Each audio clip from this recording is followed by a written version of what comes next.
Kamusta mga tol? Ngayong araw ay nasa harapan naman natin itong Euro Samurai 155. So napapaisip siguro kayo no, kung may kamukha ba tong motorsiklo na to?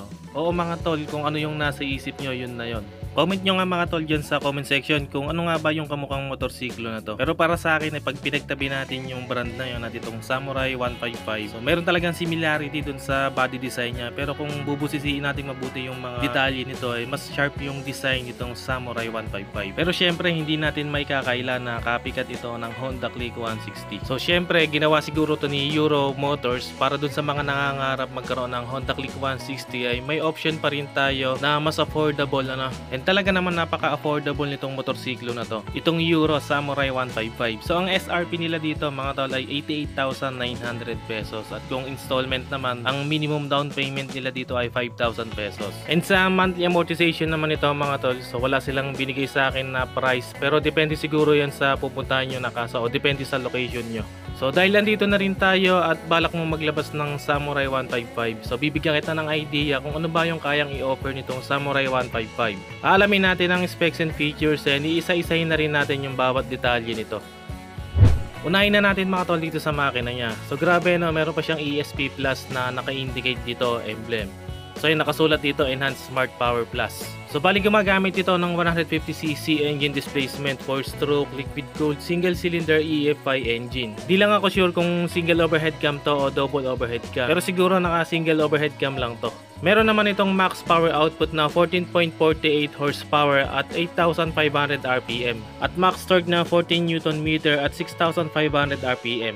At ang malupit pa dito mga tol, meron din itong idling stop system ano. So ito yung technology na kapag huminto tayo halimbawa sa traffic light, automatic mamamatay yung makina niya. And then after ilang segundo, pihitin lang natin ang silinyador, aandar na ulit yung makina nito. Syempre nakakatulong din yan para mas tumipid pa sa konsumo ng gasolina yung motorsiklo. And pagdating sa fuel consumption mga tol nitong Samurai 155, so wala pa silang official statement about dun sa fuel consumption nito. Pero siguro sa tingin ko kaya naman itong umabot hanggang 45 kilometers per liter. Pagdating naman sa looks nito mga tol, talagang napaka-sharp ng looks niya lalo na dito sa front end ano, and talagang may pagka-bulky rin yung datingan. So yung color nga pala nito mga tol ay matte black yung finish ano, and talagang napaka-minimalist lang din ng mga decals. So nakapagbigay yun ng premium and elegant looking para dito sa Samurai 155.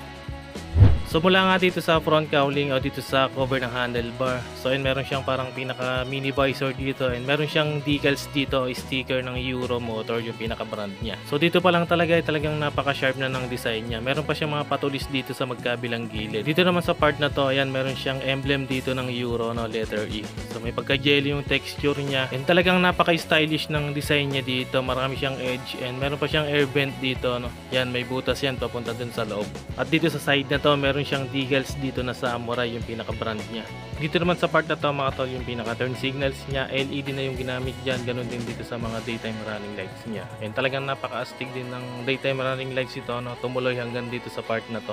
And meron pa siyang decals dito sa part na to. Dito sa kabila of course yung daytime running lights niya at yung signal lights. And sa pinaka headlamp niya mga tol, LED na rin yung ginamit. So meron siyang twin headlamp at ang nagustuhan ko rito yung parang pinaka winglet niya dito no. So syempre nakadagdag din yan dun sa aerodynamics niya. And talagang napaka-sporty ng looks. Dito naman sa side niya, syempre napakarami rin niyang edge dito no. And meron siyang decals dito ng Samurai at naka-indicate din dito sa decals yung EFI o yung electronic fuel injection. So talagang napaka-muscular ng dating niya dito sa side profile niya dito sa bandang harapan ano. At talagang ma-appreciate din natin dito yung pagka-sharp ng looks niya. Dito naman sa front fender mga tol, talagang napaka-stylish din at talagang sporty rin yung design niya.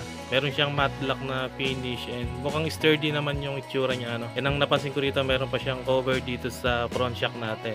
So okay din yan para sa akin para may protection na rin yung inner tube ng front shock natin. And yun yan, naka-telescopic fork tayo dito sa front suspension. And pagdating naman dito sa mags talagang nagustuhan ko rin yung kulay niya no, naka gold mags ito and talagang napaka-stylish din. And sa brakes naman, naka-disc brake tayo dito with dual piston caliper. And pagdating naman sa sukat ng gulong mga tol, may sukat itong 100/80 rim 14 and naka-tubeless tire na rin ito. Pagdating naman dito sa side profile niya sa bandang likod, meron siyang decals dito na talagang napaka-minimalist lang din and meron siyang decals ng Samurai 155. And dito naman sa pinaka taillight niya mga tol, napaka-stylish din. LED na yung ginamit dito pati na rin sa mga signal lights. Meron tayo ditong reflector for added visibility na rin and meron din siyang ilaw para sa plaka natin. Pagdating naman mga tol dito sa rear suspension niya, naka single shock absorber tayo dito, and pagdating naman sa sukat ng gulong, may sukat itong 120/70 rim 14, and tubeless na rin yan mga tol. And pagdating naman sa brakes, syempre naka disc brake din tayo dito. At equip nga pala mga tol yung brakes nito ng combined braking system, kung saan kapag pinress natin yung rear brake, sasabay naman yung front brake ng mga 30%. Dito naman sa meter panel mga tol, yan naka fully digital meter panel tayo dito, and nakikita nyo itong dalawa na to. So soft touch lang yan mga tol, ma-access na natin yung meter panel niya. So dito natin makikita yung mga basic info tulad ng speedometer, odometer, trip meter, fuel gauge, and hindi lang ako sure kung meron itong trip meter at yung average fuel consumption, yung battery voltage niya.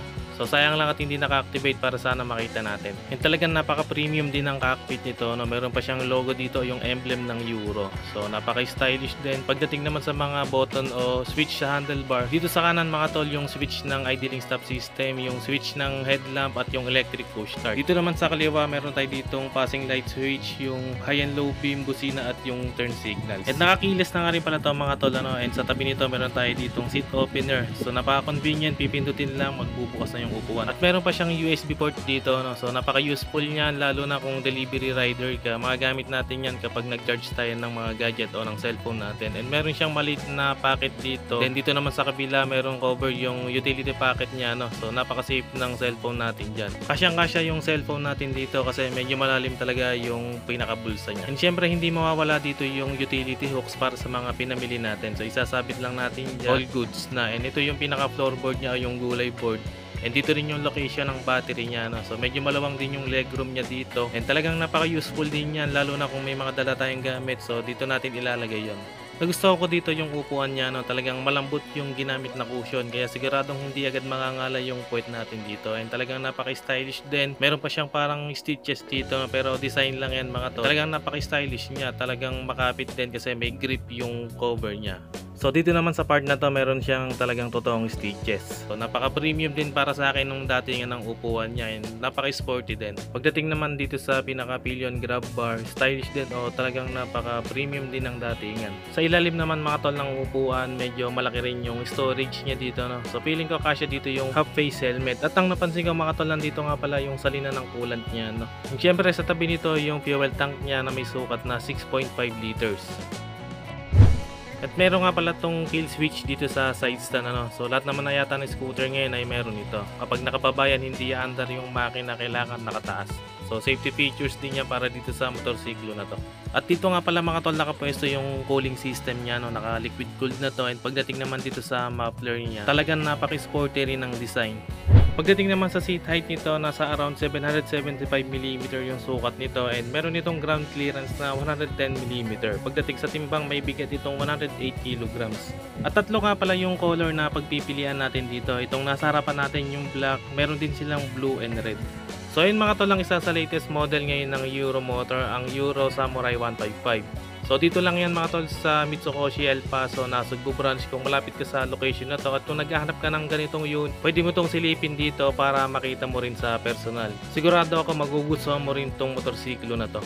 Hanggang dito na lang muna mga tol kung nagustuhan mo tong video na to. At kung nakatulong sa iyo, huwag kalimutang mag-subscribe at paki-on na rin ang notification bell para ma-notify ka pag may bago tayong upload. Meron din tayong Facebook page, paki-like and follow na rin. Maraming salamat mga tol. Always ride safe and God bless.